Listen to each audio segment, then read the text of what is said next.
My name is Irene Blumenthal, and I'm from Hebrew Healthcare in West Hartford, Connecticut. Tonight, I'm going to be talking about education.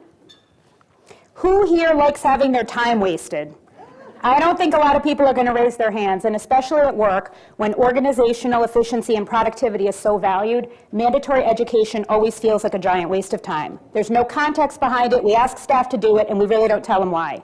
So my AOP concept is to move beyond mandatory education to form an organizational-wide education department that would support all the different areas of the organization.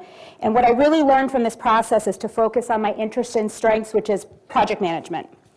So our current method of delivering our current education is extremely boring. Most staff just sit there and click buttons to get to the end to take the quiz and be done with it. And really, what is that accomplishing? Absolutely nothing. Once this new organization-wide department is developed, we can focus on developing programs that capture the interests of people and really use the different learning styles. We all learn by different senses and styles. We all don't learn the same way. We all don't learn on a computer.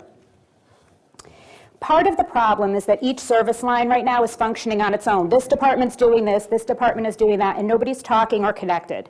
And there is no cohesive bond.